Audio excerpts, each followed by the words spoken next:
Yay, sorry about that. Well, today we're talking about two different things that and they are both really difficult subjects I think our congregations need to be talking about. So the first today is fueling a warm community.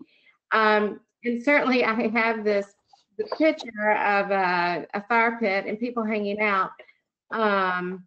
When you see this picture, what do you think?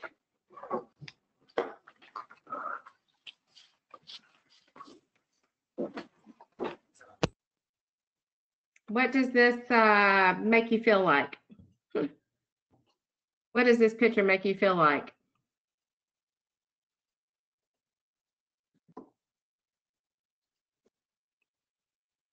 Okay, now I'm not hearing anybody. Well, I'm a fan. I like bonfires. Yeah. Looks like there's lots of conversations going on. Yeah. Bonding and building of relationships. Yep. Sometimes it takes a specific place or an emphasis to create conversation. And it's interesting where I live now, the number of people that I see that have fire pits in their backyard. Sometimes they get used, sometimes they don't. But it seems to be a place for people to gather, and there's always a number of chairs around, but not tons of chairs. So anything else about this picture that stands out to you? Well, in this particular one, what stands out to me is that they're all adults. Mm-hmm.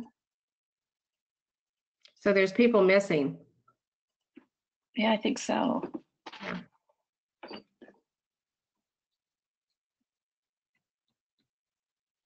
I like the fact that people are looking at each other too, eye to eye. So, well, good responses. Thank you. All right, now my so in thinking back to your congregation, maybe when you first joined or now, what are some things about your church that make you feel welcome and home and part of the church?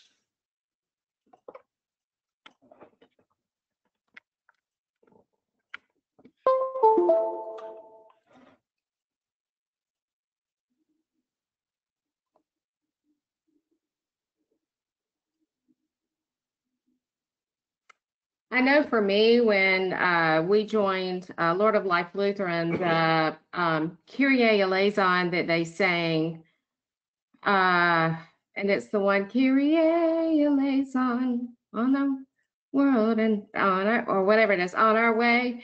Are you guys familiar with that one? It was one that I knew from, or my family knew from a previous conversation or congregation that I had served in, and it just felt like, this is the place we need to be when we heard that Kyrie. It just felt welcoming. So, because it was something that I knew that I had good memories from in the past. What are some things about your church that are make you feel welcoming?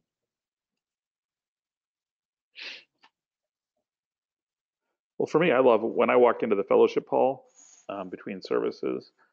This is Todd, by the way. Just the amount of chatter, the amount of conversation, people sitting at round tables and eating their donuts and drinking their coffee and that kind of a thing. I just love, to me, that creates this feeling of welcome. I love that piece. I know for some people it might not, or they don't experience that, but for me, that's just a real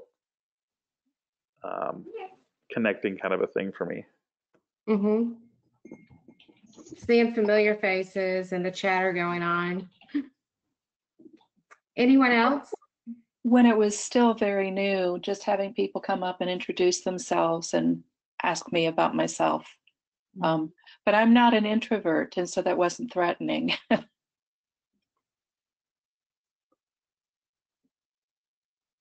Anyone else? We have intentionally, we used to have our cookie and hospitality time in a separate space. And so we intentionally moved tables out into kind of right behind our sanctuary, so that any guests that came in, like, they knew where we went, where the hospitality was happening, and it was an more easy entry point for them to kind of engage in conversation with people. Oh, nice.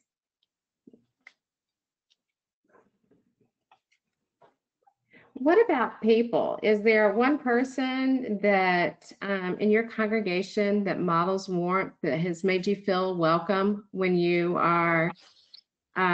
join the church?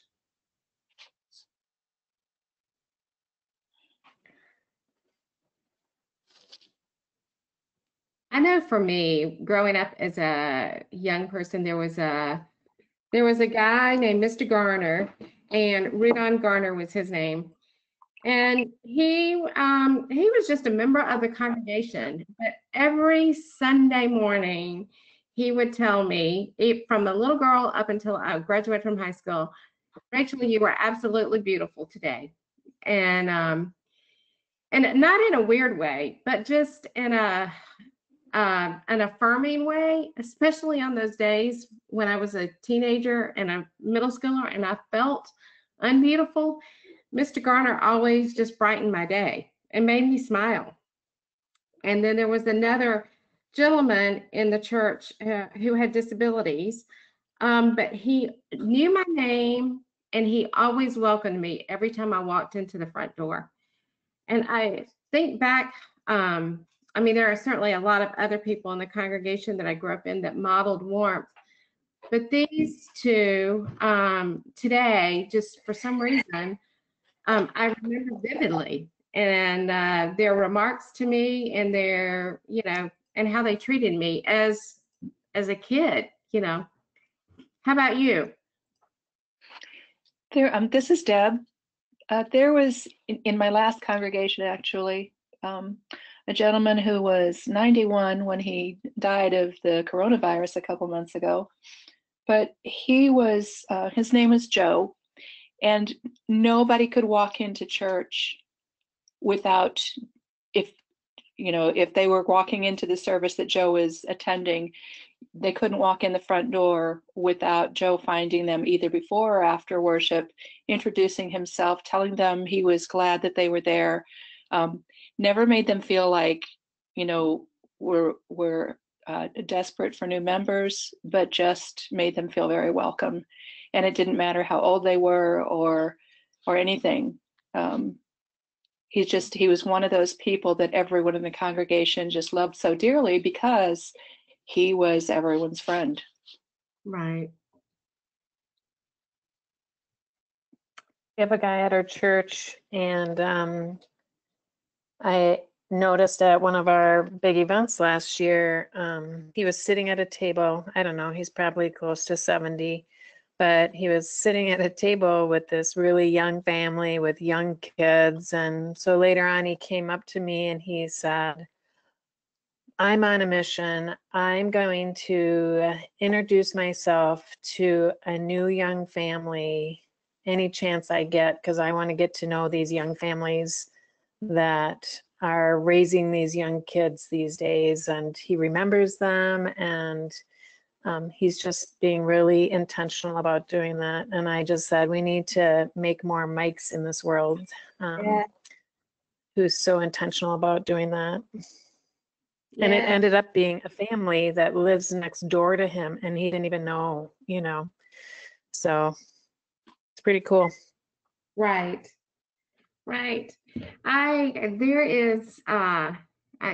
For some reason, seems to be a few just about in every congregation, but what if everybody became those Joes, or Rudons in our congregation? And I guess for us, how do we train them? How do we talk about this and train them? So part of creating, and Todd, you named this, you talked about this space. for nurturing and gathering. Part of creating a warm community is thinking about the space that you have, and not only physical space, but also space in regards to programming for nurturing and for gathering of people. And sometimes it doesn't mean you've got to have a program as much as maybe it's creating a warm community by inviting a small group of people to go out to dinner, or encouraging parents to go out to dinner and offering some free babysitting. Creating warm community is not always about it's not always about programming. We found from the research that Fuller did. Hey, Rachel, one thought I had here just for a quick second. If we're actually seeing your control box on your screen. Oh, you are? So if you have that little orange arrow on the top, if you click on that, it should minimize it to the right, and then we'd be able to see the whole. There you go. Perfect. Thank you. Okay, good. Yeah. Yeah, and I'm trying to actually get into my presenter view too, and every single button on my computer is not working for some reason. So you probably see me flicking around here trying to get to that. And I'm just not sure why that's not working today either.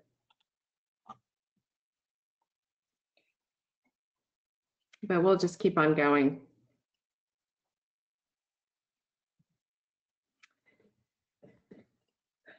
So when you or someone else says the name of your church, what comes to mind right away? Do you think about the building? Does a vision of the building come to mind? Does people come to mind?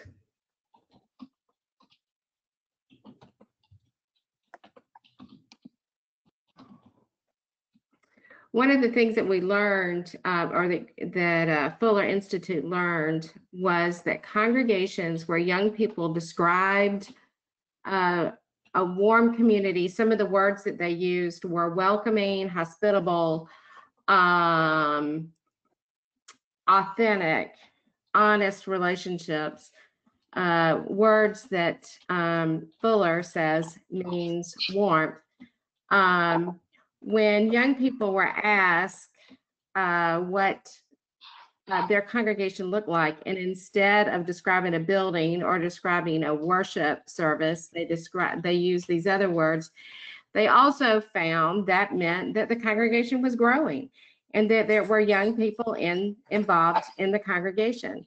So what would people say about your church, your building, or your church, if I were to name it?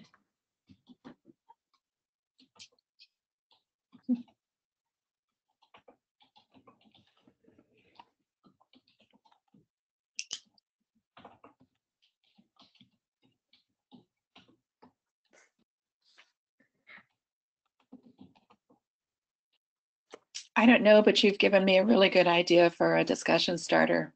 Well, good. Well, here's some ideas for you too as well, just in regards to creating warm personal relationships. Is I think with your leadership teams, possibly having some conversations about hospitality at your church, and maybe creating those spaces that Todd mentioned. You know, how can your church, in the space that it has, create places for conversation and nurturing relationships with one another? Most importantly, you can always start off with all the stories that Jesus gave us about welcoming the stranger. You know, whether it be, you know, his first miracle when he went out and he not only made wine, but turned water into wine, but he invited everybody along the streets to come. There's so many, and there's just so many stories. The woman at the well, there's so many stories where Jesus welcomed the stranger. And what does that mean for us in our building, in our church? I think sometimes we get so in tune to our own members that we forget about welcoming. So the other thing is, another idea to know is that honest relationships build belonging. Sometimes honest relationships that were difficult. Most recently, with the youth core leadership team, we had to have some honest conversations about race, about other difficult topics that I'm trying to equip our kids with. And I honestly, and it has brought on better relationships with one another. Creating space for intergenerational relationships is really important. I mean, there's so many options out there, but we tend to segregate ourselves on Sunday mornings. So what does intergenerational look like? I'd love to know from you, are you guys practicing anything intergenerationally, and what does that look like?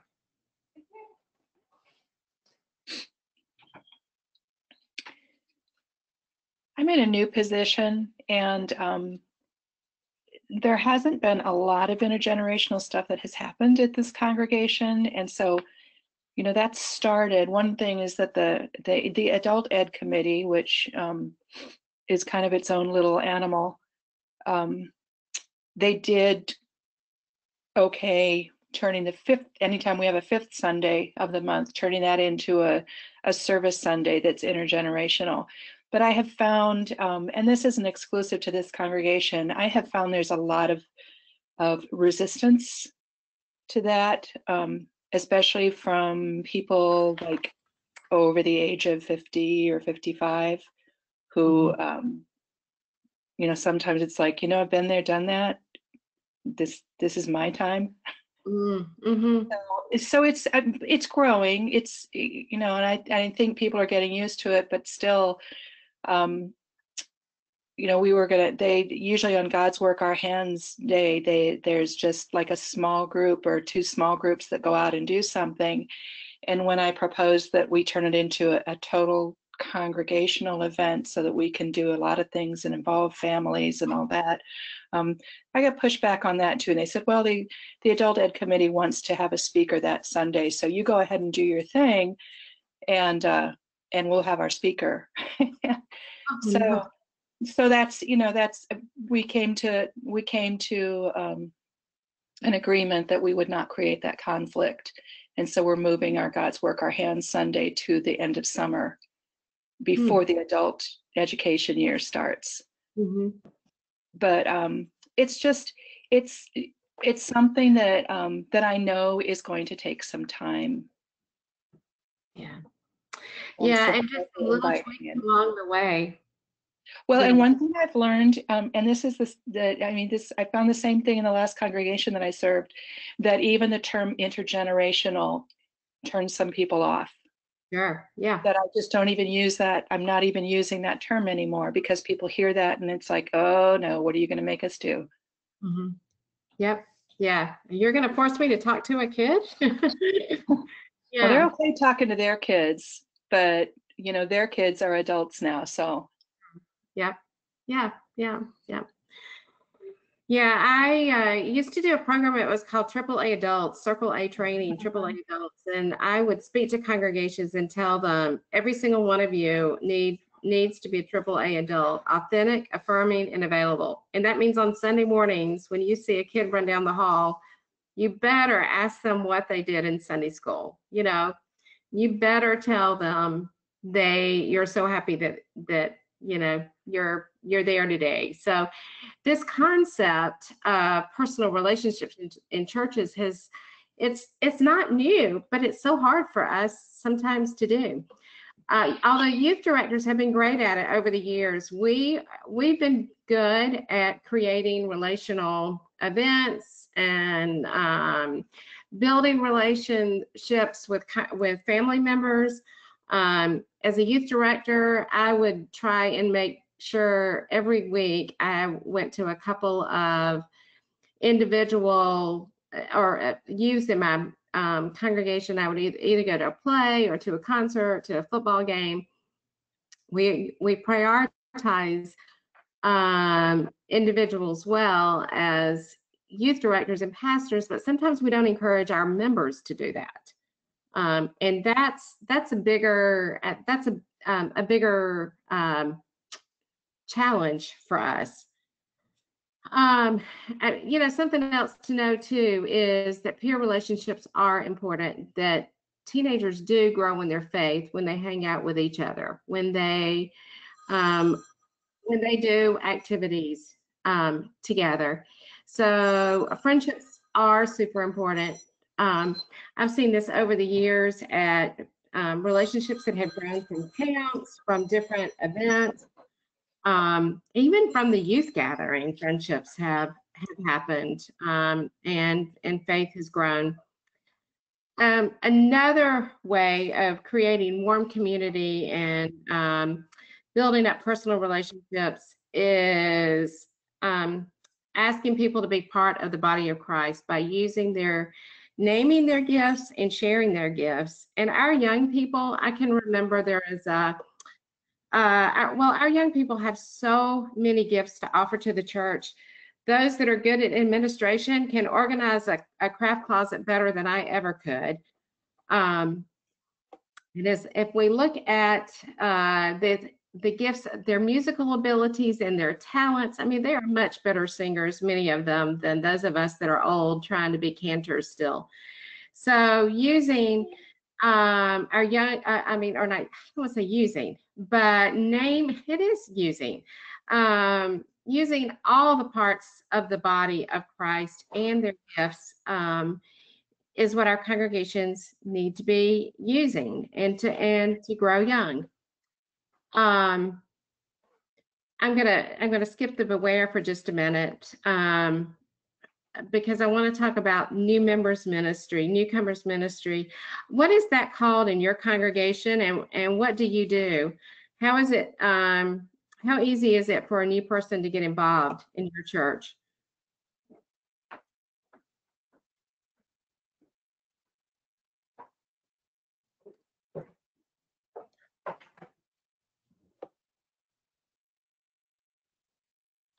At our church, I have to say it's very little. You fill out a card, the pastor might call, but you might get a card, thanking them for coming to church, but there's nothing else at the current congregation that I'm at. Other congregations that I've been a part of, they've called me immediately and said, hey, can you get involved in helping us? We're making casseroles on Wednesday night. Can you help out with some casseroles? They were really good at including my husband and I and my family and I when we first got started. How about you? Are there any good practices that we can learn from your congregations? Well, I don't know if it's a good practice or not, but one of the things we're trying to do is figure out if we can match gifts instead of matching activities. So we kind of quit asking, do you want to be on this committee? Do you want to be a part of this group? Do you want to do this? Could you volunteer for this? And instead we created a different sheet called Stuff I Like to Do. And so it's checkmark everything that you like to do. I like to work with my hands. I like to drive. I like to be in one-on-one conversations. I like to garden. I like to build things. I like to whatever. There's like 60 different things on the list. And then we entered all that into a spreadsheet. And so when we're looking for particular things, we look for people that have the gifts that work on that. And generally, we've been doing this for a few years. At the beginning, we weren't good at getting back to people right away, and so people would have forgotten what they checkmarked. Oh, I checked that. But as we got better about following up on a more efficient level, we've had a much better response. It says you like to garden. That's great. We got these outside floral beds that we need to have tended to. Would you be willing to help with that? Or a team of people be a part? And we've gotten a much higher response rate than when we were just asking people to be a part of a committee or a group or a team. So trying to match, it was just a subtle language difference, but it kind of made a little bit of a difference in terms of how people perceive things. Sure. And so when a family joins or when a young person joins, are they immediately asked to fill that out, how do you? That's part of the problem. We actually did it with the entire congregation once. And now actually we're in the process of redoing it again because we figured out that that database has about a 3-year shelf life, and then we kind of need to redo it. But then we do it with people as they're joining the congregation, and we do a new member welcome thing, which actually we're going to try next week online for the first time. We'll see how that goes. So that becomes a part of that process of joining the congregation, that people fill that out while they're in that meeting. Mm-hmm. Cool. Then the last thing I would be, for us to all be aware of is that sometimes close communities become closed. And so when someone doesn't walk into the door, they feel unwelcome. So our congregations need to constantly be thinking about how do we welcome, how are we authentic, especially with young families and young people that walk through our doors. So what would happen if we created a 5-to-1 ratio? So in youth ministry, we've always thought of having, one adult for every 5 youth.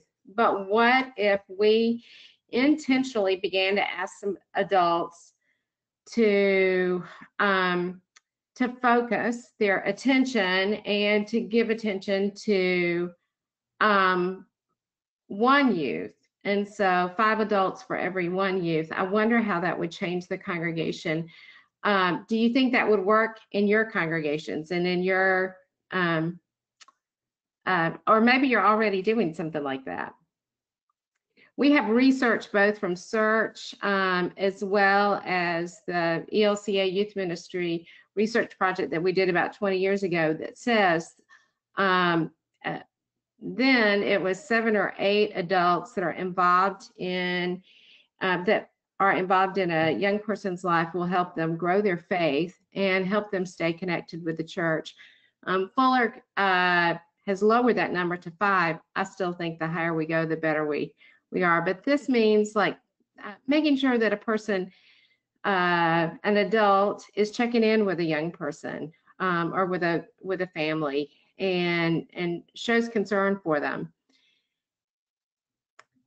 Maybe it could be through the music program, it could be through choir, it could be through other teams, service, the men's group, the women's group. Of course, our Sunday school teachers, we know they're going to influence our young people.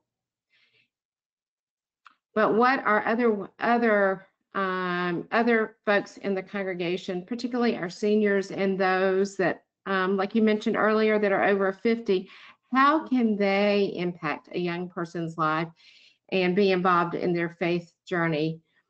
And how can we encourage them to say, this is important. We need you to care about these young people. What are your thoughts on that? Is it too high a number? Is it too low a number?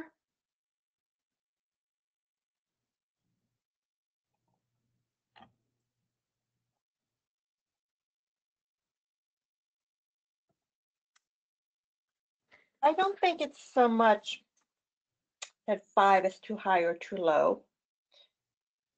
The challenge I had, and I started with 2 per youth. The challenge is getting people to show up, getting the adults to show up, getting the young people to show up. You could put this in place, but if they end up not showing up, then they're never crossing path. And at the time, there were 2 services, so I arranged them so that, the youth who went to the first service, I found adults willing to do this who were also attending the first service. But in the end, attendance was so infrequent that it'd be ships passing each other. Yeah. Right, sure. So, the discussion is good, but in the end, people have to show up. Yeah. And that's the biggest hurdle I'm seeing not so much in my new congregation, and I'm not in a position at this point. I'm just a generic volunteer. But in my previous congregation, showing up. Yeah. You know, if you don't show up, you can't have these relationships. Yeah. And Well, not that we're all online. yeah, That's a big it's even harder. It makes showing up even harder, doesn't it? yeah. So yeah, especially creating. I've wondered that myself too, as well. Is it through cards and letters that we show up? You know, through notes to one another? Is it a phone call? Is it a text to our young people? You know, just checking in. You know, this is a new time for us to be creative and to find ways to connect. That was I going to be my, think that that was gonna be, what really, go ahead. I didn't mean to interrupt. Go ahead, please. well, what really strikes me is that I have found the same thing. You can, it's not hard to convince some adults that their relationships with youth are important for the youth. It's really harder, I think, sometimes. You can't make that a priority for someone else. And I don't think that teenagers especially see their own need for having those adult relationships. As important as we know that is, unless their parents also agree with that, it's going to be really hard. But I do think that you know, if we can find those adults that have that in their hearts, that yeah, letters and cards and texts and things like that can also be effective and build those relationships. But you have to start somewhere. Right. Yeah. The question I was going to follow up with, and I really liked, I mean, I think your questions, Valerie and Deb, they were really good, but you know, how does what we're experiencing right now with pandemic and quarantine and everything, how does that change the perspective of what we think it looks like to be in relationship?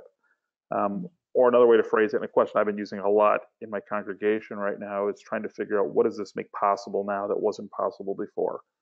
So now we're using technology in a way we never had before in the world of the church, at least in my congregation. And we're finding, you know, we've lost a lot in terms of contact. We've also gained in some other ways. So are there different ways that we can look at when it's showing up? How does this crisis we're in help us redefine what it is to show up for people? And I don't have an answer to that. I'm just trying to figure that out myself. Yeah, I think we all are. And especially for me, I wonder and question the people that are online that have not been part of a faith community. How do we connect with them, you know, in an authentic, real way that they haven't already experienced at a congregation somewhere, you know, in a community, in a faith community every Sunday at worship, or, you know, part of a small group. If they haven't ever experienced that before, but then have found it online now, how do we grow that? And so, yeah, these are all just huge questions now during this pandemic time. I think that all of our congregations are asking, but good questions. So we've got a young woman who does the youth, high school youth on Sunday mornings, and it's a very small congregation. There are very few high school youth, and they show up for the gathering, and they show up sporadically at other times. There's probably only one or two who are regular at all on Sunday mornings. And during this time when we've had Sunday morning gatherings for the Sunday school and high school youth, we've only had one high school student show up. And finally she said, okay, they've never met any other time but Sunday mornings. But since everybody's at home now anyway, she just started doing Wednesday afternoon Zoom check-ins, and actually just started it. She's a teacher too, so that's probably part of why it took her a while to get, to be able to do that. But so the first one was last week, and there were 4 high school kids there, 2 of whom sleep in on Sunday mornings anyway, so we weren't going to see them. So yeah, we have to think about what's different, what's available time that maybe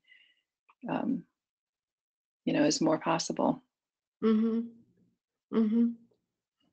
Yeah, I've found, and I'm just being, Wednesday nights I'm meeting with youth from across the ELCA, and I'm just trying to be consistent with the time and the space, and some weeks we've had more, other weeks we haven't, but just creating, a space where they can talk and share with one another. So at your congregation, who else needs to be part of this conversation about creating a warmer community? And do you have the right people are involved? I realize that some of you are pastors, some of you work with children and with youth. Who else needs to be part of this conversation? I think when we're thinking about creating a warm community, we need to think about the other folks at the table, and particularly maybe now in this time, making a warm community a priority, having these discussions, not only how do we do this online, but then how do we do this when we get back? And most importantly, including young people and families in this conversation. Asking them, how do we do this is really important. Is there anything that's come to your mind in our conversation this morning that you're thinking about, you want to do, that you're going to try? Well, one of the things, just reflecting off of what you just said, Rachel, too, is I think you have to kind of create a little bit of a self-fulfilling prophecy. So, if you start talking about your congregation as being a warm and welcoming place, if you start talking about it as being a place where generations connect and where older generations talk to younger generations and younger generations talk to older generations, people hear that enough, they start saying, oh, that's what we are. Maybe that's how I'm supposed to act. And they maybe start doing it. You don't want to do it in such a way that you're saying things that aren't true. But if you just kind of keep reframing and nudging, because you're really talking about a culture, aren't you? Shifting a whole culture, and you kind of do that a little bit by defining the culture for people, and just make that a part of your vocabulary, and then hopefully people pick up on that and follow. Yeah. Oh, thank you, Todd. I think that's excellent suggestion that I will follow. Yeah, it's almost like you're marketing, isn't it? Like how you're marketing your congregation. Yeah, well, you're sort of telling a story, but you're also, in this case, you're creating the story, and at the beginning it's fiction, but you want it to become nonfiction, Yeah, sure. Yeah. Awesome. Well, thank you.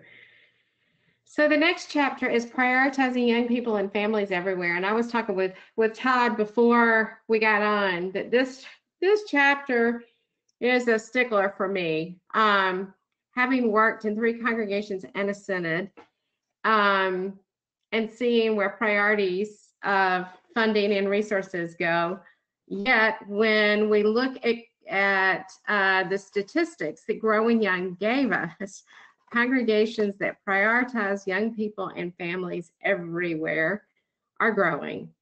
At how to help our leadership see that is going to have to be through some of the statistics that Growing Young used. Through there's some slides and things on their website. I can send you stuff too as well. But let's talk a little bit more about this in depth. Growing Young, this is a quote from the book, says that prioritizing young people and their families has made the difference between ailing and thriving congregations.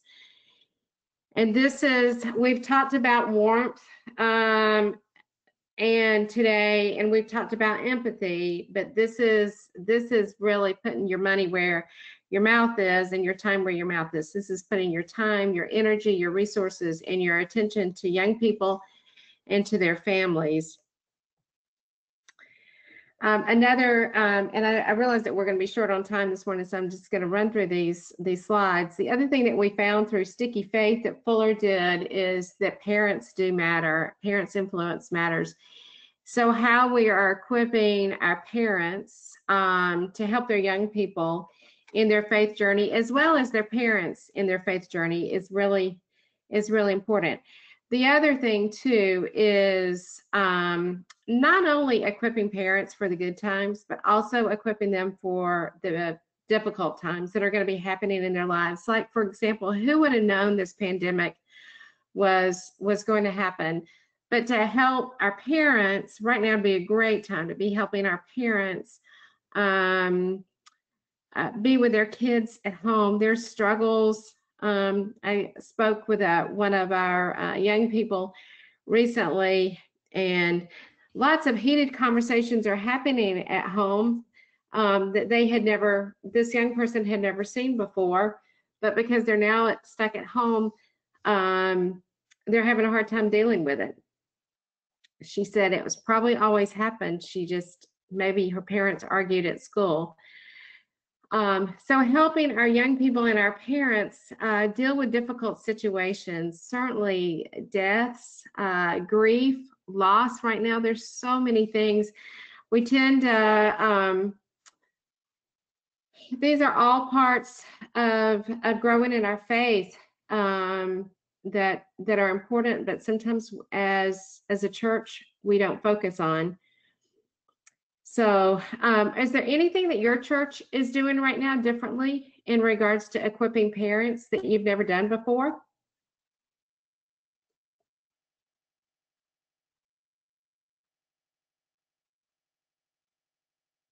We are not, but I have a question because how do you give parents support and offer resources without further overwhelming them? They are getting so much from schools and, TV and everything. I don't want to, you don't want to pile on, Sure. but you still want them to know that there is support there. I mean, we've done a couple of Wednesday night forums for the whole congregation, but it's mostly, again, the older adults that show up for those. Mm-hmm. I mean, I don't know if this is the answer, but I wonder if you gathered just parents together online and just ask them, Mm-hmm. what are you dealing with? How can the church help you? Are there topics that your kids are asking about that we can help you with? I know grief. I'm dealing with working with some high school seniors right now that are dealing with grief, with the loss of so much, and working through that and understanding that it's okay to be angry and mad. It's okay, but giving parents space and time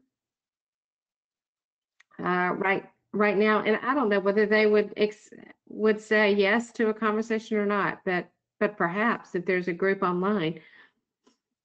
Mm-hmm, thanks. Or maybe even just, sending an email or a text and just say, how are you doing? Is there anything the church can help you with? I know our church put together, it's like a caring community, and it was a survey, because we needed help phone calling our whole congregation. Just, our staff couldn't reach out to all of them. And so we had like 30 people say they would be happy to make some phone calls. And then we put together a script for them. And then through that, part of the script was, how can we pray for you? Do you have food available to you, or do you need assistance with that? Do you need assistance with anything else? And some other really fun ideas came out of, some of our conversations as well. I'm the children's ministry person at our church. I know a lot of the networks that I was part of, or I am part of, they were panicking like, oh my gosh, we have to send stuff out to our families. And I'm like, no, you don't. They're getting emails already. So I just continue to send out an email once a week. And within that even is like, how can we pray for you? Email me and we will lift you up in prayer. And then if you have any special needs or requests, please let us know. And my coordinator and I, we phone called all our Sunday school leaders personally, checked in with all of them. And then we've been calling all our families just to see how they're doing. And, we've caught a couple that are teachers who were overwhelmed initially and emotional. So we continue to follow up with them and lift them up in prayer, and things have gotten a lot better now that they've kind of gotten into a rhythm and whatnot. But I just think that contact, the personal contact was really big. It wasn't so much sending stuff home to them, but just, ministry is about relationships, right? So that was a number one for us to make sure that happened. Yeah, knowing what's happening in families and then being able to respond if you're able to. Yep, that's great. Yep, that's great. Oh, goodness. Okay. So a challenge for all of us. And I know that we're rethinking our numbers in regards to the COVID virus, but also something maybe for your leadership to consider is to rethink. And there's not a certain number of percentages that's correct in a congregation. So I'm not saying that, but it's at looking at where your focuses are, where your numbers are and where they aren't. And perhaps thinking about if we don't have a strong number of congregants and an age level, focusing on that. If we, a comment that I've heard once is that if we, especially some of our smaller congregations, if we don't have Vacation Bible School in the summer, and I'm not going to say this summer because this is a different animal than we've ever dealt with before.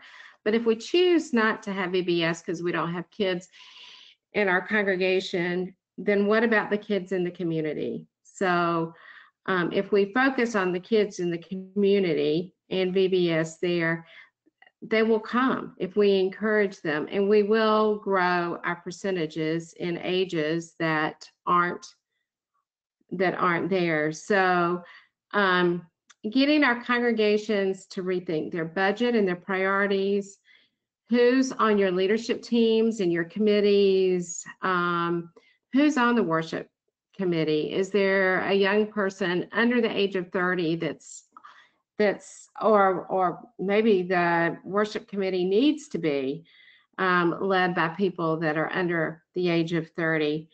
And think about your staff. Is it diverse in age? We've always, every single church that I've been a part of, they've always put the kids either in the back, in the basement, or given them a room in a corner somewhere. What if we prioritized our space allocation? Todd, one of the things at your old congregation that you served at that I absolutely loved was the fact that you put a priority toward young families and young children, and you had a table at the front for kids to in worship so that kids could color. There was activities for them and the parents sat nearby, but you made them a priority, front and center almost in your church. Can you talk about that a little bit? Are you still doing that at your new church? Well, the architecture in the congregation where I'm at now isn't as friendly to that. It's old school Gothic. It's kind of hard to do, but in my previous congregation, and so we haven't really figured out a way to do that and do it well. In the congregation I was at before this, yeah, we did some spaces actually throughout the church. So even in the fellowship hall, when we set up tables for meals, we had a section that was the low tables and things for little kids and families of little kids, and they would kind of go there first. That's where they really wanted to be. Likewise, at the sanctuary, it's kind of a predecessor to the playground thing that you see popping up now and there. And I think Living Lutheran did an article about that a couple of years ago. So other churches have taken it much farther and done even a better job with it, but it just kind of creates a space for families to be. What we've done in my current congregation, actually, we have two spaces. The sanctuary I mentioned is very Gothic, but we do our contemporary service in our fellowship hall. And there we have chairs and rows, but then surrounding it are round tables. And a lot of the families will sit there because then they can be doing things, coloring sheets and stuff like that as the service is going on. And families really love that. Matter of fact, they often fill up first, and there's kind of these gaps in the rows, but the tables are in the back are full, which makes it really weird to preach to the room because people are gathering back. But people have liked that. Yeah. Yeah, it's just kind of a matter of thinking your space and figuring out what will work for young people, for children, and for families. The budget's a big thing too, as well. In regards to, and I realize that money is tight on things, but how do we prioritize our young people? Is it staffing? Is it I don't want to use the word programming, but is it programs that we offer and events we offer? Just really and truly looking at what we do. In the book, Growing Young suggests looking at every single ministry in your church and using a traffic light. So green if we're doing it good, yellow if we're doing it so-so, and red if we're not doing it at all. But looking at every single ministry and maybe asking yourself questions. Do we have young people that are helping lead this ministry or that are involved in the ministry?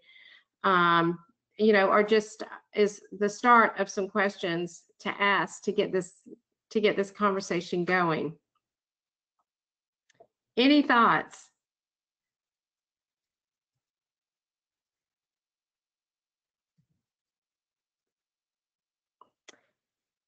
And then if every ministry would ask, how could young people be part of this and be active as a leader in this, I think we might change our churches. Are there anything after this conversation just on prioritizing, is there anything that you're thinking about for your own congregation that you might do differently or that you might encourage your leadership to do? You and the rest of the leadership to do?